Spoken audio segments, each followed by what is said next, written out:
we need to do with the people who are stealing the future of our children, who are sabotaging our development, because resources meant to build roads, to put medicine in our hospitals, end up in private hands.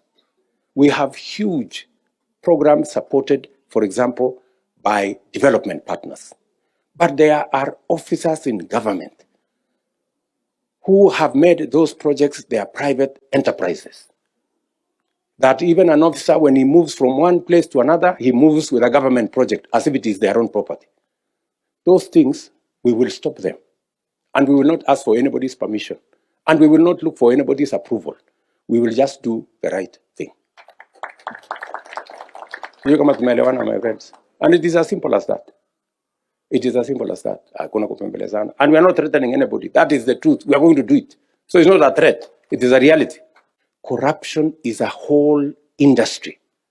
And I must tell the people of Kenya, as I tell fellow leaders, we cannot continue to lose public resources because of a few people who misappropriate, who steal, and through corruption deny the people of Kenya the use of their public resources in the right manner.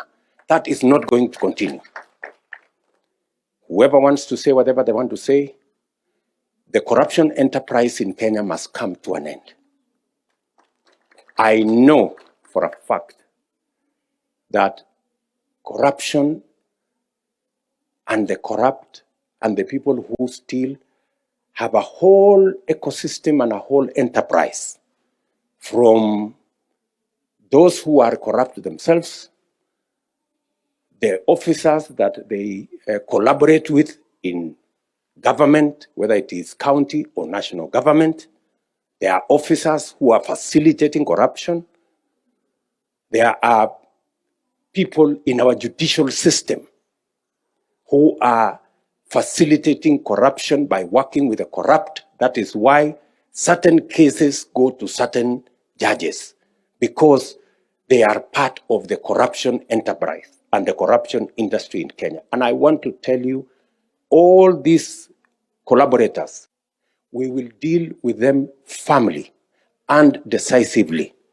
We serve notice to those in government, those in the engineers of corruption in the private sector who bribe government officials at the county, at the national, to facilitate corruption, and those who have made it a habit to go and hide in court with court orders, with stay orders, and all the things that go around in court. We are going to make sure that the judicial officers who facilitate corruption in Kenya must also leave. Ningependa pia kuwashukuru ninyi kama viongozi wa Kisii, Nyamira na Kuria kwa ushirika wenu na kukubali tufanye kazi pamoja na kushirikiana. Hakuna mtu anachaguliwa kwa bahati mbaya. Kila mmoja wetu anachaguliwa kwa mapenzi ya Mungu.